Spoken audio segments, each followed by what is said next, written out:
கீழே கொடுக்கப்பட்ட அளவுகளை கொண்ட வட்டக்கோண பகுதியின் பரப்பளவு காண்க. ஃபர்ஸ்ட் ஒன், வட்டவில்லின் நீளம் ஈக்குவல் டு 48 மீட்டர். வட்டவில்லின் நீளம் இங்கிலீஷ்ல எப்படி சொல்லுவோம்? 48 மீட்டர். ஆரம் r ஈக்குவல் டு 10 மீட்டர். ஆரம் r ஈக்குவல் டு 10 மீட்டர். என்ன கேக்குறாமா? வில்லின் நீளம் கொடுத்துட்டாங்க, ஆரம் கொடுத்துட்டாங்க. என்ன கேக்குறாங்க? வட்டக்கோண பகுதியின் பரப்பளவு. வில்லின் நீளமும் ஆரமும் கொடுக்கப்பட்டால் வட்டக்கோண பகுதியின் பரப்பளவு எப்படி கண்டுபிடிக்க போறோம்? நீளத்தையும்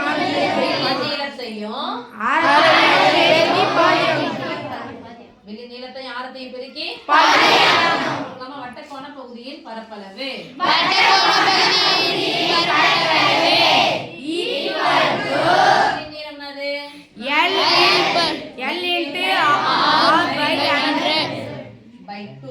சதுர பை 2 தானப்பா சொல்றீங்க. ஆனா பை 2 சொல்ல மாட்டீங்க. L × R/2 சதுர அலகுகள்.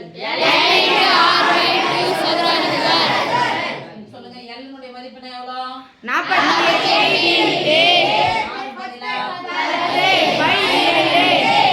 பெருக்கல் குறுக்கு மேலங்கேயும் கேன்சல் பண்ணதானே? குறுக்கு கேன்சல் மேலங்கேயும் கேன்சல். குறுக்கு ஓரன் 24 10 பேருமே எந்த ஒரு ஒன்னால வகுத்தா 24 ஒரு 0. மீட்டரையும் பெருக்கனா மீட்டர் ஸ்கொயர். இரண்டாவது கணக்கு சொல்லுமா? செகண்ட் சம் சொல்லுமா? அதெல்லாம் செகண்ட் ஒன், வட்டவில்லின் நீளம் ஈக்குவல் டு 50 சென்டிமீட்டர். வட்டவில்லின் நீளம்னா எழுத்தால எழுதலாம். L ஆரம் r equal to 13.5 centimetre. r equal to 13.5 centimetre. வட்டக்கோண பகுதியின் பரப்பளவு. இங்கிலீஷ்ல சொன்னா A வில்லின் நீளத்தையும் ஆரத்தையும் பெருக்கி வாய் திறக்க மாட்டீங்களா? வில்லின் நீளத்தையும் ஆரத்தையும் பெருக்கி சொல்லுங்க. L சதுர அலகுகள்.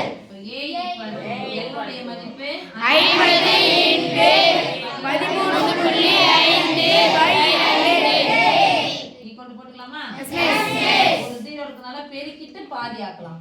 சரியா? கேன்சல் பண்ணா 25 ஆல பெருக்கிற மாதிரி வரும். 0 இருக்கிறத பெருக்கிறதா ஈஸியா இருக்கும் நமக்கு. இரண்டாம் வாய்ப்பால கேன்சல் பண்ணிக்கலாம்.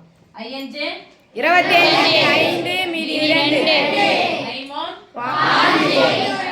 17 மீதி 1 5 5 1 6 பின்னாடி ஒரு 0 ஒரு பை 2 ஈக்குவல் போட்டுக்கலாமா?